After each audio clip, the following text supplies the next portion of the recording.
সেদিন রাত্রেবেলা অনেকক্ষণ হয়ে গেছে, আমি বরের জন্য ওয়েট করে আছি, আসছে না আসছে না। তো রাত্রেবেলা 11টার সময় এসে উনি উপস্থিত, আর এসে আমার হাতে একটা প্লাস্টিক ধরিয়ে দিয়েছে। তো আমি ওটাকে খুব এক্সাইটেড ছিলাম যে এর মধ্যে কী আছে। তো আমি যখন ওটাকে খুলে যখন ধুতে যাই, ধুতে গিয়ে দেখি এর মধ্যে ওমা এ তো ইলিশ মাছ। তো ইলিশ মাছ খেতে সবারই ভালো লাগে, আর আমারও খুবই ফেভারিট। তো ইলিশ মাছটাই যে নিয়ে এসে, ইলিশ মাছগুলো বেশ ভালো ছিল, ফ্রেশ ছিল। দেখো ধুতে গিয়ে আমার এখনও লোভ লেগে যাচ্ছে দেখে সেটা। এত সুন্দর ফ্রেশ একটা ইলিশ মাছ ছিল। তো ইলিশ মাছগুলোকে পুরো ডিমওয়ালা, পেটে পুরো ভর্তি, বড় বড় সাইজই ছিল। তো আমি ইলিশ মাছগুলোকে রাত্রেবেলায় সুন্দর করে ধুয়ে নিয়েছি। আমি আবার সকালবেলা যেহেতু রান্নাবান্না বসাবো, লেট হয়ে যাবে, ওই জন্য সুন্দর করে ধুয়ে নিয়ে এদিকে আমি কন্টেনারের মধ্যে ভরে ফ্রিজে রেখে দিই। তো সকাল হতেই দেখো আমি এদিকে চাটা করে নিয়েছি, আর হাঁড়ির ওপরেই আমি এইভাবে শর্টকাটে এখন চাটা করে নিই। র চা হলে তখন আমরা মানে প্লেন চা হলো, র চা হলে আমি এইভাবেই শর্টকাটে চাটা করি। তো এদিকে দেখো আমি চাটা করে নিয়েছি, দুজন মিলে খাবো বলে দুটো কাপে আমি বেড়ে নিয়েছি।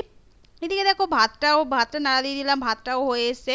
তো আমি ভাবলাম যে ইলিশ মাছ যখন নিয়ে এসে, ইলিশ মাছটা তো খাবোই, আমি খুব এক্সাইটেড রান্না করার জন্য, কেমন হবে না হবে ওই জন্য। তো এদিকে আমি ভাবলাম যে একটু সর্ষে বাটা দিয়েই করব, কারণ হলো গিয়ে বেগুন দিয়েও ভালো লাগে, তবে আজকে সর্ষে বাটা দিয়ে খাবো। তো এদিকে দেখো আমি সর্ষে ফর্ষে দিয়ে দিয়েছি। আর এই রান্নাটা না আমরা সিম্পলভাবেই করি, খুবই ভালো লাগে, আর হেভি লাগে খেতে, টেস্টি লাগে। আর এই সর্ষে বাটার টেস্টটাই পুরো একদম অন্যরকম লাগে ইলিশ মাছের। তো এদিকে দেখো আমি ইলিশ মাছটা এদিকে দিয়ে দিচ্ছি।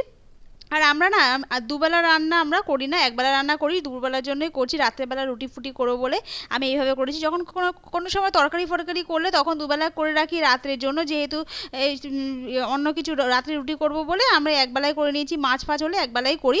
তো এদিকে আমার মাছ পুরো কমপ্লিট হয়ে গেছে, আর ওপরে না কটা কাঁচা লঙ্কা দিয়ে দিয়েছি, দেখতেও ভালো লাগছিলো আর খেতেও খুব ভালো লাগছিলো। তো বরের দেরি হয়ে যাচ্ছে, বর অফিসে বেরোবে। তাই এদিকে আমার দেখো ইলিশ মাছ রান্না হয়ে গেছে। আর আর দেখো খুবই খুবই ভালো হয়েছিল ইলিশ মাছটা। তো এইভাবেই আমি এদিকে ভিডিও করছি, এদিকে ছবি টবি তুলে নিচ্ছি। তো এইভাবেই আমাদের সকালটা কেটেছিল, খুবই ভালো ছিল দিনটা।